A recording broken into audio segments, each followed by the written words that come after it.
CPAC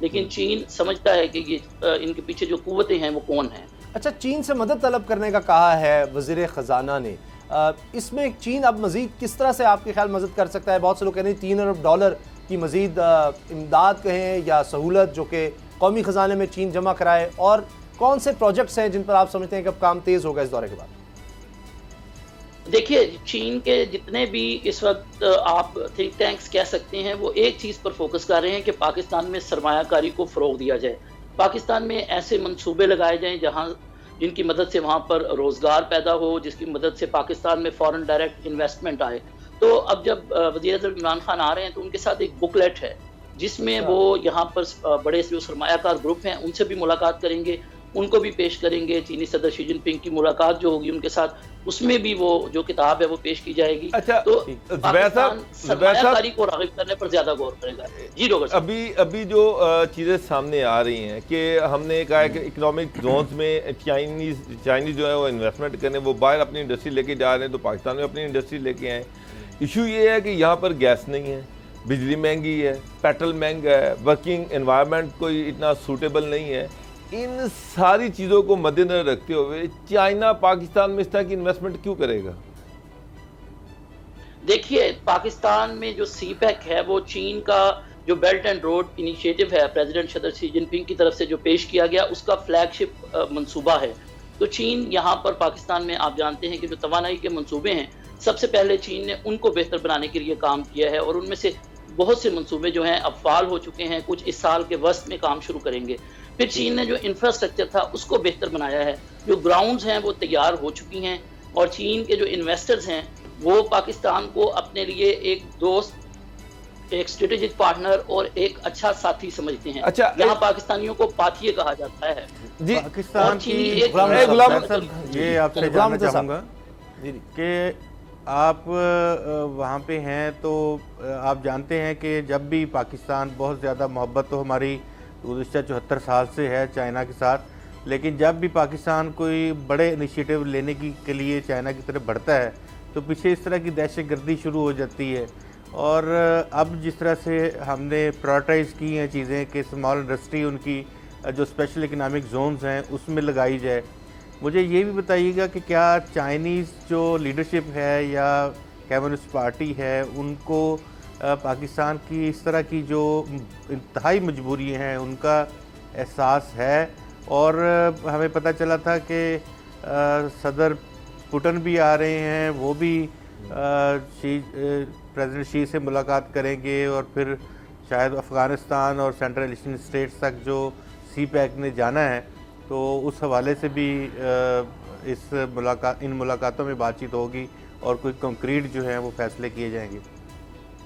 جی مرزا بھائی، آپ نے بالکل درست نشاندہی کی ہے۔ چینی قوم جو ہے وہ اپنے جو تعلقات ہیں ان میں ناپ تول نہیں کرتی۔ چینی جو ہیں جب کسی کے ساتھ دوستی کرتے ہیں تو پھر اس کو نبھاتے ہیں، اور یہی ہم گزشتہ 70 برس میں دیکھتے ہیں کہ پاکستان اور چین کے جو سفارتی تعلقات ہیں ان کے درمیان یہی چیز ابھر کر سامنے آئی ہے۔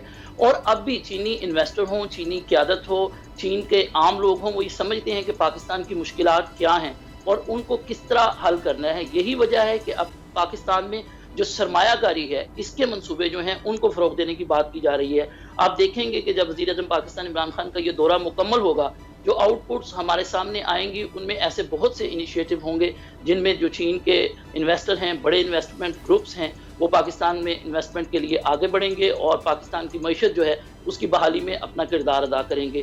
جو لونز ہیں، اس طرح کی چیزیں ہیں، اور جو سافٹ لونز ہیں وہ یقیناً اپنی جگہ اہم ہیں، لیکن اس وقت جو فوکس ہوگا اس دورے کا، پاکستانی قیادت کا بھی اور چینی یہاں پر جو اکابرین ہیں ان کا بھی، وہ یہ ہے کہ پاکستان میں سرمایہ کاری کو فروغ دیا جائے اور وہاں پر جو منصوبے ہیں ان کو آگے بڑھایا جائے، انویسٹمنٹ پاکستان میں بھیجی جائے۔ سر، اس میں رزاق داؤد صاحب جو ہیں وہ بھی کامرس منسٹر ہیں، وہ بھی ساتھ گئے ہیں۔ رزاق داؤد صاحب کی کچھ سٹیٹمنٹس بھی تھی ماضی میں جس کی وجہ سے چائنیز خاصے ناراض تھے، ان کی کمپنیز کے حوالے سے جو انویسٹیگیشن کی گئی اس پہ بھی وہ ناراض تھے، اور چائنیز گورنمنٹ کا یہ کہنا تھا کہ آپ جی ٹو جی چلیں، گورنمنٹ ٹو گورنمنٹ چلیں، کمپنیز کو اس طرح سے ٹارگٹ نہ کریں۔ تو وہ کوئی ان کو تو مجھے نہیں لگ رہا کہ رزاق داؤد کی وجہ سے کوئی کو وہ خاص پسند کرتے ہیں۔ اب ایشو یہ ہے کہ کیا رزاق داؤد صاحب جو ہیں جن کو چائنیز پسند نہیں کرتے، کیا وہ وہاں سے انویسٹمنٹ پاکستان لا سکتے ہیں؟ پہلی بات تو یہ ہے۔ دوسری چیز یہ ہے کہ میرا ذاتی خیال یہ ہے کہ پاکستان کے دورے کا جو سب سے بڑا مقصد یہ ہے کہ چائنا سے $3 ارب کی امداد کیش میں مل سکے. باقی جو معاہدے ہیں وہ ایک ایڈیشنل انسینٹیو ہوگا. تو آپ کو لگتا ہے کہ چائنیز اس موڈ میں ہے کہ وہ پاکستان کو $3 ارب کی امداد دے سکیں؟ جی زبیر صاحب جلدی سے. بابر ڈاکٹر صاحب آپ نے جو بات کی، ہم نے گفتگو کے شروع میں بھی یہی بات کی، یقیناً آپ کی رائے میرے لیے محترم ہے، لیکن چینی جو قیادت ہے وہ شخصیات پر بالکل فوکس نہیں کرتی، اور نہ ہی دو بڑے ملکوں کے درمیان شخصیات اس طرح سے میٹر کرتی ہیں. یہاں پر تعلقات ہیں دونوں ملکوں کے جن میں ہم دیکھتے ہیں کہ ایک طویل رفاقت ہے، اور یہی رفاقت جو ہے آگے چل کر بھی ہمیں نظر آئے گی. اور جب یہ دورہ مکمل ہوگا تو اب ہمارے سامنے جب چیزیں سامنے آنا شروع ہوں گی تو اس میں یقیناً آپ کے لیے، پاکستان کے لیے، ہم سب کے لیے اچھی خبریں ضرور موجود ہوں گی. بہت بہت شکریہ زبیر بشیر صاحب، ریپریزنٹیٹو چائنا میڈیا گروپ، آپ نے ہمیں وقت دیا، آپ کی بڑی مہربانی. اب ایک اور معاملہ ہے IMF سے معاملات کا، معاہدوں کا، اور اب اس میں $1 ارب مزید پاکستان کے لیے جاری ہو رہے ہیں. اور اس حوالے سے خود وزیر خزانہ شوکت ترین صاحب بہت زیادہ خوش نظر آئے ہیں. انہوں نے کہا جی یہ اصلاحات کا معاملہ، اور IMF سے اب معاملات آگے بڑھ رہے ہیں، پاکستان کی اکانومی بہتر ہو رہی ہے، بہتری کی طرف جا رہی ہے. فواد چودھری صاحب نے بھی کہا کہ جی نظر آ رہا ہے کہ معیشت بہتری کی طرف جا رہی ہے، اور IMF سے اب یہ $1 ارب پاکستان کو مل رہے ہیں، اور یہ پروگرام اب جاری رہے گا. اس کے لیے ظاہر ہے کہ بڑی کوشش کی گئی، بڑے عرصے سے یہ پروگرام رکا ہوا تھا، وبا بھی بیچ میں آ گئی. اب غلام مرتضیٰ صاحب یہ ایک پازیٹیو ڈیولپمنٹ تو ہے، مگر ایک بہت بڑا سوال یہ ہے کہ ابھی حال ہی میں جس طرح بابر صاحب نے بھی $3 ارب کی بات کی، چین سے امید کی جا رہی ہے بلکہ $3 ارب ہی ہم نے سعودی عرب سے لیا ابھی حال ہی میں، اور وہ تقریباً کوئی 1.5 ماہ ہی چل سکے، 1.5-2 ماہ میں وہ واپس ہمارا خزانہ ادھر ہی آ گیا. $15.9 ارب پر تھا اسٹیٹ بینک کے پاس، تو پھر دوبارہ 1.5-2 ماہ میں وہ $16 ارب پر واپس چلا گیا. تو یہ $1 ارب اس لحاظ سے تو اہمیت نہیں رکھتا، لیکن یہ ضرور ہے کہ اس سے اب انٹرنیشنل مارکیٹ میں پاکستان کی ساکھ، پاکستان کا ٹرسٹ وہ ضرور ایک دفعہ پھر قائم ہوگا. بالکل، یہ جو علامتی ہوتی ہے فنڈنگ IMF کی، اس سے وہ تو ہم نہیں کہہ سکتے کہ اس سے جی ضروریات پوری ہو جائیں گی ملک کی اور قومی خزانہ جو ہے وہ فل بھر جائے گا. اس سے یہ ہوتا ہے کہ آپ کے جتنے سٹیک ہولڈرز ہیں جن کے پاکستان کے ساتھ اکنامک کوآپریشنز کے معاہدے ہیں، وہ تمام سکون میں آ جاتے ہیں، اعتماد کے ساتھ آ جاتے ہیں کہ موجودہ جو بھی اس وقت کی حکومت ہوتی ہے اس کے ساتھ، کیونکہ ان کا یہ ماننا ہوتا ہے کہ IMF کا پروگرام تو وہ چلا سکتے ہیں جن کی معیشت ایٹ لیسٹ ایسی ہو کہ وہ ان کے قرضے واپس کر سکیں. تو یہ ہم کہہ سکتے ہیں کہ آنے والے 6 مہینوں تک کے لیے تو ابھی تمام جو ادارے ہیں، انٹرنیشنل فائنانس کارپوریشن ہے، ایشین ڈیولپمنٹ بینک ہے، ورلڈ بینک ہے، اور دیگر جتنے بھی بڑے بڑے ادارے جہاں سے پاکستان ملک چلانے کے لیے قرض حاصل کرتا ہے، تو وہاں اب کم از کم 6 مہینے تک تو آپ جون تک بجٹ تک کہہ سکتے ہیں. ہمیں بجٹ سپورٹ کے لیے پھر دوبارہ سے دیکھنا پڑے گا، لیکن سوال اب اس طرح کے بھی ابھرتے ہیں کہ ہم اگر پچھلے 2-2.5-3 سال کا جائزہ اگر ہم لیں تو کتنے پیسے چائنا سے آئے ہیں، کتنے سعودی عرب سے آئے ہیں، کتنے ہمیں دیگر دوستوں نے کسی نہ کسی مد میں پیسے دیے، لیکن کوئی ایسا بڑا منصوبہ، نہ کوئی فلاحی منصوبہ، نہ کوئی عوام کے لیے کوئی بڑی چیز شروع نہیں کی جا سکی اس طرح سے جس طرح سے کوئی ریلیف عوام کو فراہم کیا جا سکتا.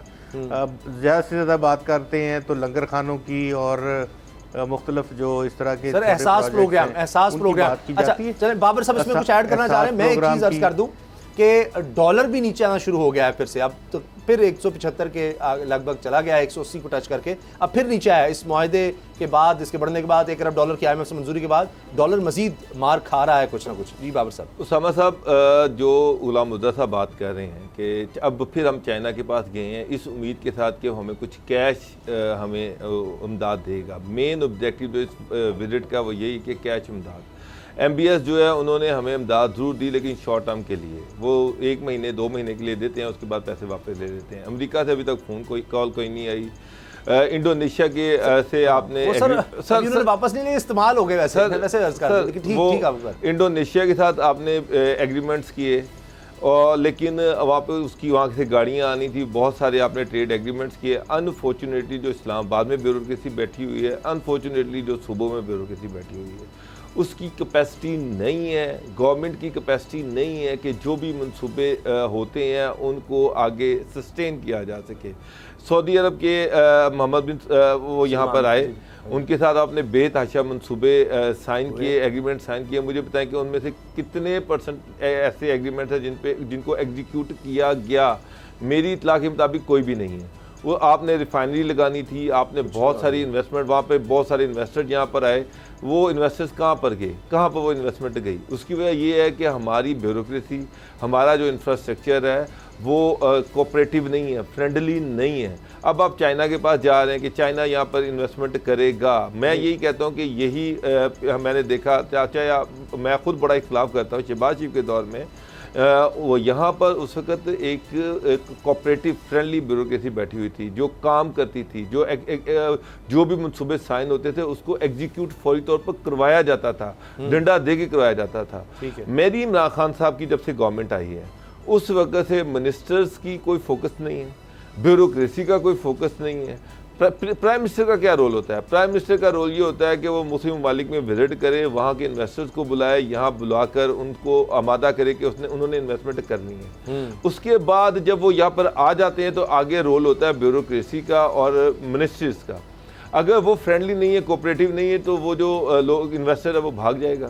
میرا مطلب ہے ماضی کی ابھی تک جو میں چیزیں دیکھ رہا ہوں، آپ ساری دنیا سے کشکول لے کے بھیک تو مانگ رہے ہیں، لیکن جہاں انویسٹمنٹ کی بات آتی ہے، انویسٹمنٹ فرینڈلی انوائرمنٹ نہیں بنا سکی یہ گورنمنٹ۔ اس چیز کو یہ ایکسیپٹ کر لیں، مان لیں، باہر سے کوئی انویسٹمنٹ اگر انویسٹر آئے ان کو کیش نہیں کروا سکے۔ اب چائنا میں جا رہے ہیں، میں پھر میری یہی ریزرویشنز ہیں کہ وہاں کے بھی جو انویسٹر یہاں پر کریں گے، رزاق داؤد صاحب جس طرح کے منسٹر جو ہیں وہ اس طرح کی سٹیٹمنٹ ماضی میں دیتے رہے کہ چائنیز کمپنیاں یہاں سے دوڑ گئیں۔ مجھے یہ ایک بات بتائیں، پچھلے 3.5-4 سال میں کتنی چائنا نے پاکستان میں انویسٹمنٹ کی ہے؟ وہی چائنا جس نے اورنج لائن بنائی، وہی چائنا جس نے بکی پاور پلانٹ بنایا، جس نے سائیوال کول پروجیکٹ بنایا، جس نے قائد اعظم سولر پارک بنایا، جس نے لاہور سیالکوٹ موٹر وے بنائی، جس نے حیدرآباد میں تھر کول، وہاں سے پچھلے 3.5 سال میں، چلے میں غلط ہو سکتا ہوں، غلام مرزا صاحب اسلام آباد میں بیٹھے ہوئے ہیں، وہ بتا دیں کہ کتنی انویسٹمنٹ آئی، کتنے پروجیکٹس انیشیٹ ہوئے؟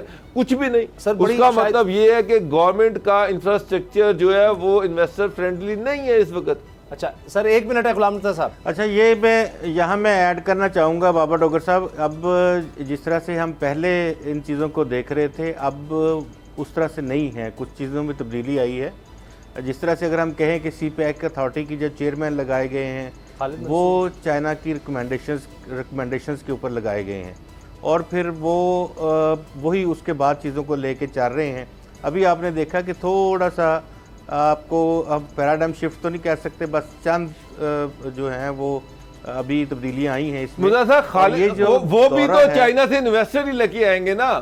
میں یہ کہہ رہا ہوں یہاں پر جو بیوروکریسی بیٹھی ہے، یہاں پر جو منسٹریز بیٹھی ہیں وہ کوپریٹیو نہیں ہے، وہ چیزوں کو آگے بریک ہے سر، بریک ہے، میں معافی چاہتا ہوں، بریک ہے، نیوز اپڈیٹ سے، اور اس کے بعد ہم بات کریں گے بلوچستان میں جو حملے ہوئے ہیں دہشت گردوں کی جانب سے، اور کوشش کریں گے کہ ہم حکومت کا موقف لیں گے۔ بلوچستان سے مشیر داخلہ ہمارے ساتھ ہوں گے بریک کے بعد۔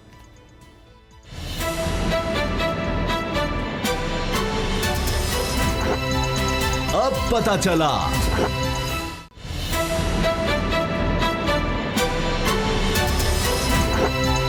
اب پتہ چلا، بلوچستان میں پھر حملہ ہوا ہے، بلکہ حملے ہوئے ہیں، اور ایک ہی وقت میں 2 مختلف جگہوں پر FCC ہیڈ کوارٹرز کو نشانہ بنایا گیا ہے۔ جوانوں نے شہادتیں دے کر ان حملوں کو ناکام بنایا ہے۔ اب تک اطلاعات یہ ہے کہ 15 دہشت گرد مارے گئے ہیں، 7 جوان اس میں شہید ہوئے ہیں، لیکن تشویشناک بات یہ ہے کہ اس سے پہلے بھی ہم نے دیکھا ہے کہ 25 اور 26 جنوری کی درمیانی رات کو بلوچستان اور ایران کے بارڈر پر بہت بڑا حملہ ہوا جس میں 10 جوان شہید ہوئے، اور اس کے بعد بھی اطلاعات تھیں۔ پھر آرمی چیف نے بھی دورہ کیا بلوچستان کا اور ان کو بریفنگ بھی دی گئی۔ اب بابا ڈوگر صاحب، اس میں یہ ضرور ہے کہ اس حملے کو ناکام بنایا گیا، ظاہر ہے کہ وہ لگتا ہے بظاہر یہ ہے کہ وہ ہیڈ کوارٹر کے اندر جانا چاہتے تھے۔ ماضی میں اس طرح کے ہم نے حملے دیکھے ہیں، اور پھر کوئی یرغمال بنا کر، ایک تو ان کے پاس جو اسلحہ ہے، یعنی رات کو دیکھنے والا سامان، یہ ایسا تو ہمارے فوجی کے پاس بھی نہیں ہوگا کہ بڑا لیٹسٹ اکوپمنٹ ہے، بڑا مہنگا ہے، یہ ان کے پاس ہونا، اسلحہ ان کے پاس لیٹسٹ ہونا, پوری پلاننگ کے ساتھ اس طرح ایک ہی وقت میں 2 جگہوں پر حملے کرنا, یہ بڑی تشویش کی بات ہے. سما صاحب ماضی میں بھی اس طرح حملے ہوتے رہے ہیں, جس طرح سے کراچی میں ٹارگٹ کیا گیا, لاہور میں ٹارگٹ کیا گیا, اسلام آباد کو ٹارگٹ کرنے کی کوشش کی گئی. تو ایک چیز تو بڑی کلیئر ہے کہ اس میں ہمیشہ سے انڈین ہاتھ ملوث رہا ہے. بلوچستان میں جو بھی جتنی بھی انسرشن چل رہی ہے, جس طرح سے بھی وہاں پر جو دہشت گردی چل رہی ہے, اس دہشت گردی کے پیچھے پہلے بھی ایک سرونگ کرنل یہاں سے پکڑا گیا اور اس نے مانا کہ وہ یہاں پر دہشت گردی کراتا رہا ہے. تو آف کورس اوبویسلی بھارت یہ دہشت گردی کروا رہا ہے, افواج پاکستان کو ٹارگٹ کیا جا رہا ہے, اور ایک دہشت اور خوف کی جو فضا تھی وہ دوبارہ قائم کرنے کی کوشش کی جا رہی ہے. اب ایسے وقت میں جب سی پیک بلوچستان سے گزر رہا ہے, پرائم منسٹر جو ہے چائنا کے دورے پر ہیں, اور اس وقت اس طرح جو اٹیک ہیں, اور اس وقت جب آپ کا پی ایس ایل ساتھ چل رہا ہے, تو یہ ساری اگر چیزیں دیکھیں تو اس ساری چیزوں کو ٹارگٹ کیا جاتا ہے. خاص طور پہ یہ خوف اور دہشت کی فضا پھیلانے کی کوشش کی جا رہی ہے کہ پی ایس ایل جس نے کراچی میں ہو رہا ہے, اس کے بعد اس نے لاہور میں آنا ہے, تو یہاں پہ کھلاڑیوں میں اس طرح کا خوف پیدا کیا جا سکے تاکہ وہ یہاں سے چلے جائیں, اور دنیا کو یہ تاثر دیا جائے کہ پاکستان میں امن نہیں ہے, پاکستان میں ابھی بھی دہشت گردی کے واقعات ہو رہے ہیں. تو یہ سارا کچھ انڈیا کرا رہا ہے, بھارت کروا رہا ہے, تو ہمیں کھل کے آنا چاہیے اس پہ. اچھا جی, مشیر داخلہ بلوچستان جلال لانگو صاحب ہمارے ساتھ ہیں. لانگو صاحب, یہ تشویش کی بات نہیں ہے کہ پہلے بھی رپورٹس تھیں, تھریٹس تھے کہ جی اٹیکس ہوں گے, اور پھر ان لوگوں کا اتنی بڑی تعداد میں آ کر اٹیک کرنا, یہ بات اپنی جگہ کہ ہمارے جوانوں نے جان دے کر ان حملوں کو ناکام بنایا, اتنی بڑی تعداد میں ان دہشت گردوں کو مار دیا, لیکن یہ کس طرح سے یہاں تک پہنچ جاتے ہیں؟ اتنی بڑی تعداد میں ان کا اکٹھے ہونا, ان کے پاس ایسا اسلحہ ہونا جو امریکن اسلحہ ہے, یہ تو بڑی عجیب و غریب بات ہے. بسم اللہ الرحمن الرحیم. شامی صاحب دیکھیں, آپ سینئر ایک صحافی ہیں, ہم سے سب چیزوں کو زیادہ قریب سے دیکھتے ہیں. اور ہیلو, میری آواز آ رہی ہے؟ جی فرمائیں. چیزوں کو بہت قریب سے دیکھتے ہیں, اور نظر بھی آپ نے رکھی ہوگی. گزشتہ 20 سالوں سے, میں اگر اس کے تھوڑے بیک گراؤنڈ پر جاؤں, گزشتہ 20 سالوں سے پاکستان میں اور بلوچستان میں ایک دہشت گردی چل رہی ہے, جس میں آپ نے دیکھا کہ دنیا کے سامنے ہم نے ثبوت بھی پیش کیے کہ ہندوستان یہاں براہ راست اور ہندوستان افغانستان کی سرزمین کو پاکستان میں اور بالخصوص بلوچستان میں دہشت گردی کے لیے استعمال کر رہا ہے. تو اس کے بعد ثبوت بھی دیے گئے, آپ کلبھوشن کی صورت میں دیکھیں, کسی کی بھی صورت میں دیکھیں, لیکن ہماری سیکورٹی فورسز نے الحمدللہ اور عوام نے جو ہے اپنی ذمہ داری کا ثبوت دیا, اور 70,000 ہمارے لوگوں نے جو ہے شہادتیں دی, جس کی وجہ سے دہشت گردوں کی کمر ٹوٹ گئی. دہشت گرد اور ان کے وہ فائننسر جو ہیں, ان کی ٹارگٹ جو ہے وہ پاکستان اور بلوچستان کا جو مستقبل ہے, جو گوادر کی صورت میں ہے, جو سی پیک کی صورت میں ہے, جو پاکستان ابھی بتائیں, کیا سارے دہشت گرد مارے گئے ہیں؟ تمام دہشت گرد مارے گئے جنہوں نے حملہ کیا, کرنا, اس کو نقصان پہنچانا, تو ان کی یہ کوشش ہمیشہ رہی ہے. وہ اس میں ہمارے کچھ اپنے لوگ ان کے ساتھ ملے ہوئے ہیں, بکے ہوئے ہیں, میں سمجھتا ہوں, جو اپنے قوم کے لوگوں کو نقصان پہنچاتے رہے ہیں, جنہوں نے عام پاکستانی کو بھی مارا ہے, جنہوں نے جو ہے مزدور کو بھی مارا ہے, جنہوں نے قومیت کے نام پر بھی لوگوں کو مارا ہے. ان دہشت گردوں کو ہندوستان کی باقاعدہ ایک سپورٹ رہی ہے. اس لیے میں نے ہمیشہ عالمی دنیا سے کی چیز کا نوٹس دہشت گرد اسٹیٹ قرار دیا جائے جو اس کی یہ حرکتیں ہیں. تو ہماری سیکورٹی فورسز نے ان کی کمر توڑ دی تھی. میں سمجھتا ہوں ابھی وہ پھر گئے ہیں, شاید ری آرگنائز ہو کر ہماری سیکورٹی فورسز پر حملہ کر رہے ہیں. ہماری سیکورٹی فورسز نے پہلے بھی جانوں کا نذرانہ دے کر اس ملک کی حفاظت کی ہے, اور ابھی بھی دہشت گردی کے عزم کو پہچان چکے ہیں. وہ اپنی جانوں پر بھی کھیل کر اس ملک کی حفاظت کریں گے. ضیاء اللہ صاحب, افغانستان میں طالبان کی گورنمنٹ ہے جو پاکستان کی فرینڈلی حکومت ہے, وہاں سے اب یہ دہشت گرد کس طرح سے پینیٹریٹ کر کے وہاں سے پاکستان میں داخل ہوتے ہیں؟ کیا وہاں سے ابھی بھی دہشت گرد آ رہے ہیں؟